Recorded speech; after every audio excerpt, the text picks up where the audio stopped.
We've only seen Ju and Junjia on the Nunu, which didn't work out so hot.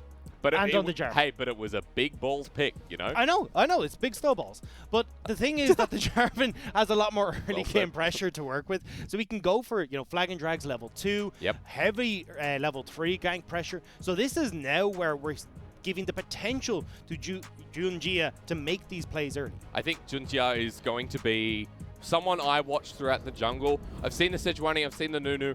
In a way, I've been impressed that this guy's playing different picks, but now he's on the meta champions. Now he's into game 1, taking on Rogue Warriors as we join Summoner's Rift at the 32nd point. And across the board, I'm just going to do a quick take of runes. And it's the Comet, it's the Electrocute. Really aggressive towards the laning phase from both Scout and Ruby. Well, this is the thing. Ruby, what you want to be trying to do is get little bits of poke off against Scout in this lane.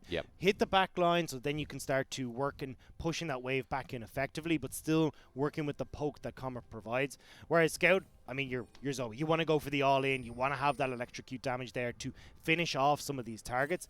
The other thing to look out for there is the press the attack on Trundle. This guy is looking to get into your face, looking to be a nuisance, and really start whacking you with that ice club. Keyword nuisance there as EDG look for that invade, but spotted out by a ward in the river. They know Junjia is towards the top lane here, and I think a nice ward from Crazy to stop the potential of this level 2 gank if he chooses to go up to Xiaoxiang. Wei Yan's also going to solo start, so they won't have a huge amount of information as to where exactly he's pathing, but they will know he started on the top side. So both these junglers will meet on the bottom side. If we see Junjia go for this full clear, or at least this buff to Gromp clear, or he can stay on top side and potentially look for a level 2 gank on Crazy, who's already started to push that wave. Or even Ruby. Look at the pathing here from Jarvan. He's level 2 and Scout gets poked out. The wave shoving. And Ruby taking this much damage, even though Scout doesn't have Trouble Bubble, the Electrocute, the trade, pushed off of the wave, and a bit of pressure given over to EDG's mid. And this is actually just an easy pickup, but I'm looking a lot of trading in this top side for the moment. I wasn't sure if we were going to see them hit that level 2 and go all out. But it's a transition gank for Junjia. He doesn't really care about actually burning any summoner spells there. He just wants to force Ruby back so that then Scout has a little bit more control in this lane. Still going to be pathing towards that bottom side. He knows he was spotted out, so you're not giving any more information across the Rogue Warrior. We also forgot to talk about summoners here. 2 summoners that you don't normally see in this mid lane. Cleanse against the Zoe bubble and also, no, sorry, not the Death Realm, excuse me. You need a QSS for that one. But a teleport from Scout instead of the kill threat that comes with Ignite. Well, this is what we've been talking about. Scout likes to get out of this lane and roam. So as long as he's got control, he can push in the wave. Well, that teleport is going to work so much better for them. Oftentimes, as you said, Xiaoxiang, that's where they're going to be looking, then potentially moving down to Hope later points in the game. Look at this pathing though. Trundle's moved into the river and Junjia's coming from behind. They think they have the advantage. The flash is going to come through, but first teleport of the game, going to come bottom lane, but Mako is dead already. Now they turn onto Hope, who flashes away. Scout comes in, gets the trouble bubble, and in comes the Trundle as well. The extra damage, the heal, and the flash away from Scout, but Gravitum into full effect. It's a full-on LPL fight as Wuji at the turret, but the misfortune damage is there. Lei says, I'll take one as well. 3 for 3, the chaos begins. And it's only the first game of the day. I love to see this coming in from the LPL. That's going to be 3, as you said, 4-3, but EDG will be able to push in this wave on the bottom side, while Ruby, who didn't come at all, has forced Scout to miss out on so much CS. So when all's said and done, it's a win in the books of Rogue Warriors. Okay, let's go. Take me through this because you got a lot to do. Oh, Jesus, do I know. Wei Yan was able to come in through the river, so Mako, who thought was setting up for Junjia, was actually being baited in on his own side. So the Scout did have that teleport we were literally just talking about to help out, but unfortunately, with the guns that were available for Zhang Wuji, he was able to turn this right around and lay bloodthirsty support, swings in with the hook. At that point, he was dead anyway. He has to get that last kill. I want to point out there, Zhang Wuji, at the start of that fight, had the Calibrum, got rid of it, and moved into Gravitum, and that's where the 2 kills came from. So, really good shot calling, really good decision-making overall from Rogue Warriors. And now 2 kills on the Aphelios early. We know how this story goes because we see it every day. It's 2 kills on the Aphelios early.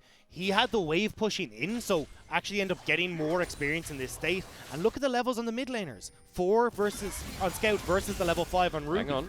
Well, level 5 in both top lane here. Xiaosheng is going to take the engage onto Crazy, but his passive's still there. Redemption from Zoe gives him health. This champion is so silly. The flash away from Crazy, response from Xiaosheng, and a redemption from a mid laner just does everything. From downtown to turn it around, Mordekaiser will be able to force back Crazy. Although, Rogue Warriors is trying to sneak away this dragon without anyone else knowing. I think with the death sentence and the lantern, they don't get spotted out. So, yes, sneaky, the key word again. And the thing is, they know they're safe to go for this. Mako can't look to really engage onto Zhang Wuji because he's got no flash, he's got no way to cover the distance. So this Aphelios is free to just pick up the experience and give the dragon across. Plus, he's always going to be faster moving. He's got the Berserker Greaves as that first back, so early dragon here for Rogue Warriors. And when we came into this match, we were talking about the potential slowness of EDG. Now, that hasn't been the case, but Rogue Warriors always press the go button, and that's seen here in this first game. And I'm so impressed by Wei Yan making these calls. Yep. When we looked at him last split, he wasn't anywhere near as confident in just going, okay, I can make this play. I've got the confidence to go for this. This time around, though, makes the play on the bottom side, then turns it into the sneaky dragon, and it means that there's zero response that can come out from the EDG side. Let's call a spade a spade. Wei Yan was not a good jungler. He was the bottom 3 at the start of last split and continued to stay that way. This time around, I'm willing to change it. He's in the bottom lane. I will just notice we had a big trade in the top lane, but we're going to shift gears again. Wei Yan is level 5, looking for Mako to push up against Zhang Wuji. Now is just to give a little bit of safety to Rogue Warriors. They wanted to get that wave pushed in. It looks like maybe faking it back here, so they're going to stick around with Wei Yan. The turret. He has Calibrum. Does that give vision? I think does, it does. yeah. Yeah, okay. Now, oh, Zhang Wuji. that went from 500 IQ back to 500. Cleanse is going to be used, so they still get the summoner. I'll call that worth. It could have been so much better, though. It went from 5 head to 3 head back to 4 head. We got the mediocre play in the end. It was a roller coaster of emotions either way.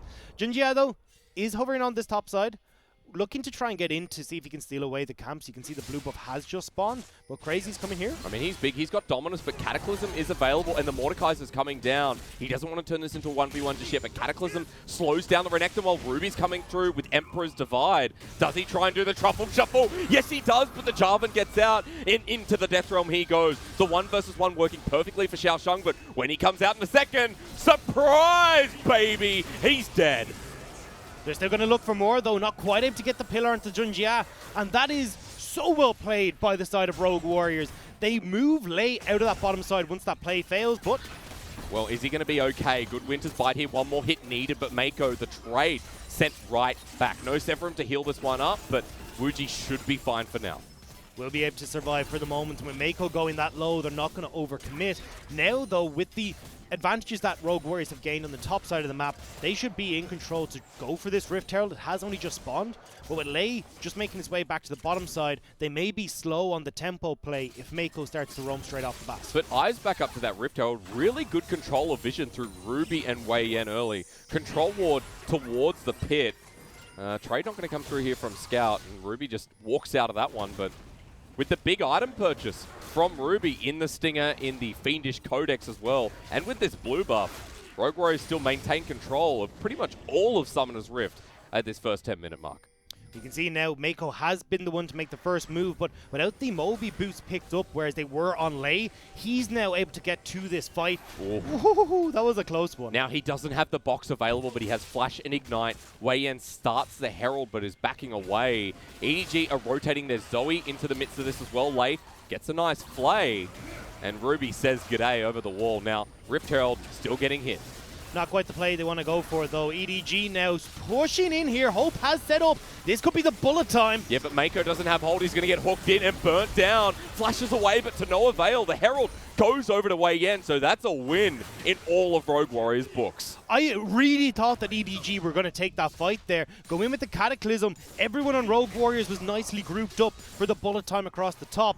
Rogue Warriors, though, managed to escape They get the Rift Herald for themselves as well. And so far, this is the Rogue Warriors we saw against Invictus Gaming that took them to that Game 3 and nearly took the series. I mean, we talk about Rogue Warriors as an organization a lot, and we mentioned 2018. Now, this is jumping the gun a bit, but the 2020 iterations so far are getting better with time as they're looking for a gank down here in the bottom lane. Now, Lei was like, hey, maybe Hope flashes all the way back there. Either way, he gets a pass on that one.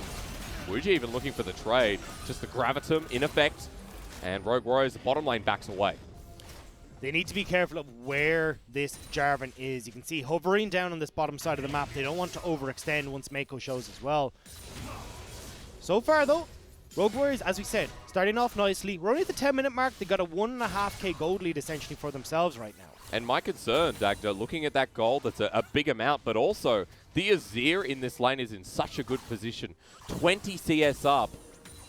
And it's only going to get worse from here. That Nash's, I guarantee you, is available with the gold in his pocket and then some to pick up the rest of his boots. And this all stems back to Scout with that early teleport play. Because he traveled down, it gave the Azir the level advantage, meant there wasn't as much. You can see at the moment he even still has that level advantage, where there's not as much play that Scout can do to hold on against Ruby. But now, though, Ruby's the one looking for the roams. Will be spotted out on the Scuttlecrop, though. Yeah, but at least constantly threading bot, he has so much shove in this wave. He can do this and get away with it at this point. Even starts the Mountain Dragon, and Rogue Warriors is a 4-man unit. They have full control. The bottom lane is actually backing away from EDG. So objective for no response from the red side. If they spot there's no bottom laner here, though, Wei Yan could just go towards the bottom side here and throw down that Rift Herald. Its only misfortune is here. Okay. Well, Junjio's in this top side meanwhile, and your play you were talking about with Wei Yan, here he is. No bottom lane. Dagda, you're on it. Yeah, this is going to be a case of they'll get at least 4 of these turret plates. Don't think they'll be able to maybe take down the last one quite yet. Well, Hope has rejoined. He has himself the ultimate in his back pocket. At least a bit more gold here for Rogue Warriors bottom lane, so they maintain their distance in that gold gap. But now we're going to have to look for an answer on the top side of the map. Junjia is moving up. They can see the Crazy started to back away from the tower, afraid of the pressure that can come with this 3-man roam we talked about already towards the top side. But good respect, really good respect. And I think a lot of the time when we see the trade patterns across Summoner's Rift, we don't always get this top laner slash bottom lane pull away from the turret and then see, okay, good, we're not going to trade anything. So shot calling has to be heightened again here and talked about from Rogue Warriors' end. I want to bring your eyes, though, Hysterics, to the bottom side of the map. Where am I looking? Your favorite champion. Oh, Season 10. Season 10 in the bottom side of the map. 3 kills plus a bunch of turret plates now picked up. Zhang Wuji is in the best situation he could possibly be to carry this game. Why do you think we keep talking about the identity of Rogue Warriors being around this 80 carry and the experienced 2014 support that goes along with him? Well, they always play towards this bottom side of the map. Zhang Wuji has a 70% kill participation. We're not getting time. We're not getting time. Their sentence not going to land. The pillar goes in between 2. Hope and Mako are fighting on a knife's edge. They're getting bullied, but at least they survived that engagement. And they have been trying their best to survive in this lane. There's been quite a lot of pressure that has come down between Wei Yan and also Ruby trying to get down into this bottom side. Junjia, though, we talked about how strong his Jarvan has been in the past. Began the game looking very good, but now it started to fall off. Worried about what's going to come in from Wei Yan because he's got that ultimate available and can steal all the stats that Junjia has gone for. Seems to be struggling to match the tempo of Rogue Warriors. Wei Yan a level down. Cataclysm available here for the Jarvan, but Junjia says not this time. Just getting some positioning around the Dragon in 2.5 minutes. But at this point, it's not going to mean too much to Rogue Warriors. So they can back away, and they're not giving up anything again. It's the ebb and flow of vision control. You move in at this point to get the deep wards, so then when you get to that 1.5 point, you can move in again, re-solidify that vision, and look towards the Dragon. They do not want to let Rogue Warriors get onto a 3rd Dragon point. Well, I guess the turret's going to count as vision as well, right? That gives a bit of information to Zhang Wuji. Lei's still going to back 2, and that's the 3rd or 4th time for Junjia that he's tried to come to this bottom lane or through mid, and he's been spotted out in the process. I don't even know how that fight goes in the bottom lane anymore. You've got the Essence Reaver completed on the Aphelios, not so much there for the Misfortune. As well in the mid lane, you've already got that first item completed. So with that Dragon we were talking about at 1:45, That's a dicey one for them to go for. But a nice bubble here from Scout. He has enough to make a portal jump, but Wei Yan is there waiting. The Azir with Nash's Tooth does quite a lot of work here in extended fights. So EDG going to have to let that one sit for now. A quick look at turret plating while we have a lull in the moment, or this slash action. And yeah, bit to Aphelios, bit to Wei Yan. It wasn't a big turret plating game. It all came off of that play in the bottom lane, though. And now they want to solidify that lead fighting for the Dragon. Ruby? In a good position. They're face-checking this. Mako confident here with the Unbreakable, but there is the Lantern. Oh, FLICKR. Ultimate wasted from Mako. That's massive. It means that no longer can EDG contest this Dragon because there's nothing to stop the likes of Crazy or even Wei Yan running down EDG, especially Wei Yan, as we said, with all the stolen stats that he will get. And that threat disengages well from the turret. The first turret of the game about to be taken here from Rogue Warriors. It's only Hope with his ultimate available that can stop it. They succeed for now, but the minions do their dirty work and put Rogue Warriors in that comfortable 1k again. And this is difficult for EDG, because in theory they're doing all the things right. Junjie got out on the map early as Jarvan, but unfortunately wasn't aware Wei Yan was sitting in the bush, and EDG were able to turn around that first initial gank. Now they find themselves at a deficit where they are against a team that outscales them, and they haven't been able to find a foothold back in this game. EDG need to find these picks using the Jarvan and the Zoe and get an opportunity to get a 4v5 around this Dragon. Because EDG's success story, and especially around E-Star, we saw the best of Scout, the best of Hope, and how this team can actually bring us into some good team fighting. And I think the success story with EDG in the past has been around the franchise players.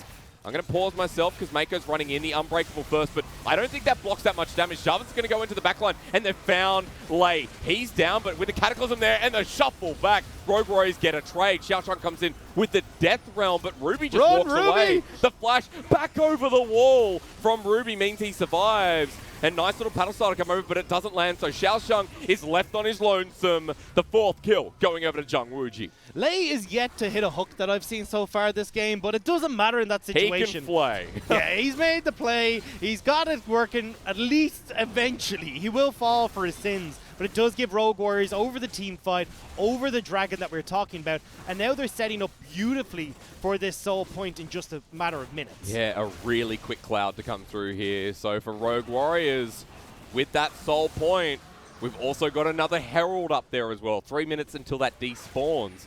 And really good start here, even though you're right, Lei missed the hook.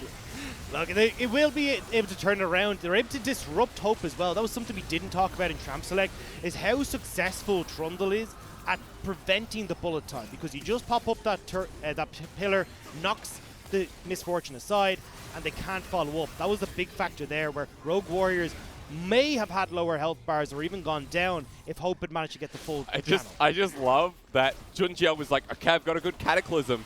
He gets Emperor's Divided, and then Wuji unleashes an ult into him. But another hook's going to land, and we're going to see Mako caught out here. Wuji has the Gravitum to slow him down the pillars there as well. Active not available, but that pushes them off the Herald. So yet another fight around an objective that goes handedly to RW.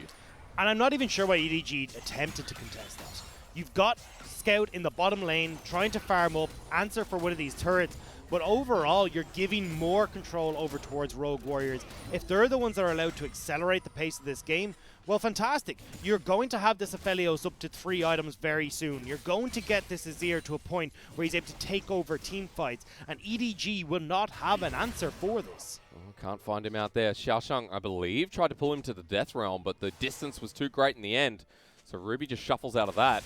And even Crazy, coming back to your point, in the side lane. I mean, it's Renekton in 2 items where he really finds the true core of his damage. Will be unbeatable, especially towards the likes of Xiaoshuang. And I love to see Rogue Warriors doing well, because it feels like this is the redemption arc for a lot of these players. Wei Yan, we talked about already, being bottom 3 jungler, now coming into his own on this roster. Ruby as well, coming over from LCK, was on a Freak of Freaks under Kuro, now getting the opportunity to show off his stuff on this scale. He never got to play in the LCK, and that's the big thing. He played in Challengers career over on Battle Comics, VSG as well, with some other big names. But this is his time to shine, his first Premier Split. Same with Crazy. Crazy was under Con over on SKT.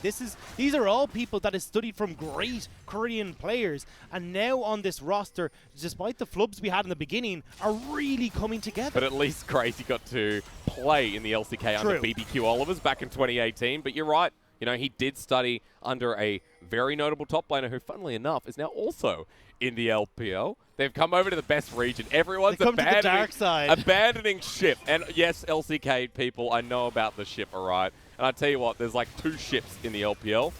And we're not going to get time to get into that. You're going to have to use your imagination. Xiaosheng is in a lot of trouble. Subjugate's going to be used, but into the Death Realm in this 1v1 right now with the Cinderhulk. Wei Yan can buy a lot of time. He's done the damage. The pillar comes out in real time, and Lei goes in with a magnificent hook and stops Junjia as well. Bullet Time does what it can, but at this point, it's only onto the tankiest members. And Rogue Warriors came for the blood, stayed for the blood, and now they've gotten what they deserve. And they're going to go home with the gold. Able to spend that, put more money in the bank. And unfortunately for EDG, this game is slipping further and further away. Zhou Zhang tries to buy enough time with the Death Realm, but it doesn't give enough. Mako making sure with that Glacial Fissure there's not more blood spilled on the top side of the map. And all Scout can do is look for the side lane at this point. Try and get some gold in the back pocket of EDG again. But 2,000 behind at 20 minutes. Cloud Soul in 1 minute 20 on a Renekton, Azir.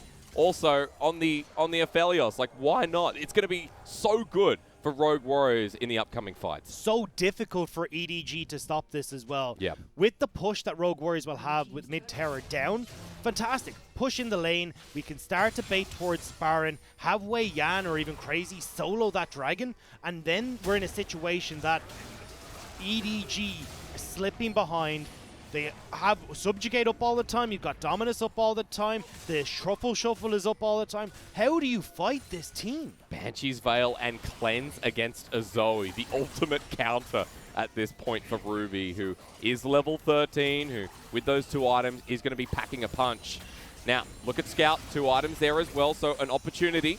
Does land the Trouble Bubble, but can't follow up with the damage. And it's EDG trying to edge their way in while Rogue Warriors look for the pick before the dragon spawns. So here's the thing. Rogue Warriors can just pretend that they've got more with the hook, The hook this time lands onto Junjia. He goes golden at half health. Mako takes the brunt of the damage and flash away from Jarvan. The Aphelios ult almost lands. It was the Vigil set up for their death. And it was with the Gravitum as well, looking to lock down EDG's jungler. Barely makes it away with their life to fight another day. Dragon, though, is still on the card. Death Sentence again, very close. Gravitum going to proc onto the jungler, which Wuji presses Q straight away. EDG still want to face check, and Rogue Warriors, you can see, they don't want to start this without getting the kill first. And they might have started. Death Grasp onto the Azir, who goes into the Death Realm. He pushes the ult against him. The bullet time and a choke, but it's interrupted into the backline. Crazy sets up that fight so damn nicely. Lei comes in, flashes over with a Death Sentence, and again EDG bitten off way too much. Can't follow this up. And over the wall, Scout will survive, but that was all Crazy all the time. Scaling is on their side. Gold is on their side. Dragon Soul is on their side. Rogue Warriors look primed to take game number 1 of this series. EDG down a jungler, can't even try and get over to this Baron to set up vision control or anything. Let's call them what they are. They're reworked warriors. They are recharged warriors. They are revitalized. That's right. That's what Rogue Warriors are. I see we're watching the same ads on TV. At this point in time, I am a believer. I am like, again to Evelyn on Twitter, like she is with, or he or she is with OMG. At this point for Rogue Warriors, I like what I see. How can you not? There's there's 4 deaths in this game right now. They've been controlling the tempo from start to finish, reading how EDG are moving around the map, punishing back timings on the bottom side as well. This is exactly what you expect from some of the top teams in our league. And this is why when we said last week, oh, they took IG to game number 3, it was plays like this that put us in that situation where, by a miracle play from IG, they managed to close out the series. And even though game 1 isn't done yet, things are looking pretty harsh for EDG. Now, ladies and gentlemen, we want to offer you both sides of the story. For EDG, there is still an opportunity through Hope, through Scout. If that Scout can get that miracle pick in front of this Baron, stop this objective from going down, then maybe EDG can also get rid of this Cloud Soul team and finally get some gold and objectives back on the map. And we've seen Scout do this before. We've seen Zoe's do it before. And at any point in time we wanted someone from EDG to step up, that mantle will always fall to Scout. But on the team for so long has been the staple mid laner of EDG. Now he needs to step up. The Baron has started. This is your moment. Can they do it? We've seen this so many times in this league because everyone picks Azir now, and Azir and the jungler can two-hit the Baron, but they're going to pull off. Wei Yan will heal that back up shortly. And Rogue Warrior is still trying to find the pick in the choke. Ruby will absorb the Trouble Bubble with the Banshee's Veil, but that Banshee's Veil, that's a decent cooldown. See if Scout can try again.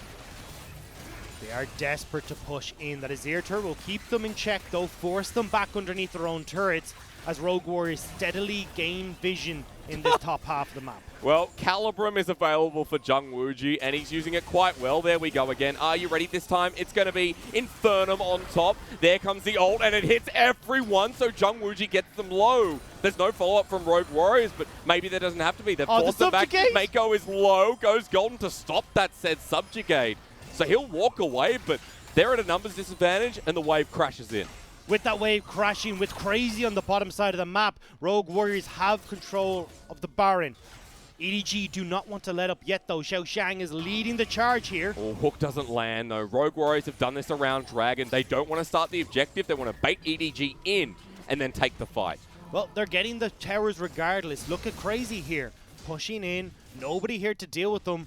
With Rogue Warriors actually backing off of the Baron, there's no pressure for EDG to keep up, and they can attempt to stop this push. I guess they're happy to come back for another day. They get the vision down, and they're going to reset. Some big item timings as well, I think, for Jung Wooji. Really wanted to go back and get that third item, Infinity Edge, which is going to make him even more unstoppable. Crazy should be in a similar position when he backs here. Looks like a Titanic should be completed. Or the Sterix Gauge. No, okay, we've got a pickaxe there, so we're not quite there. Look, either way, Rogue Warriors are striding ahead in this game. You pointed out the big one for me is that Infinity Edge being picked up by the Aphelios.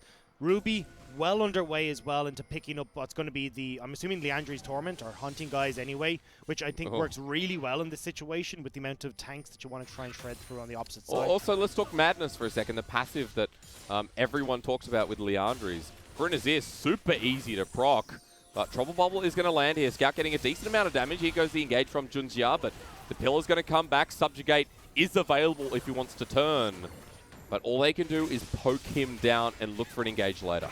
I think he should be able to farm up, well, he is going to back, but potentially could have farmed up a decent health bar as well if there was any camps on that top side, but with that not being the case, we'll just back away. Now this is the opportunity for EDG to try and move in this 4v5 and get some control of the vision back, but unfortunately not brave enough to take step into the river.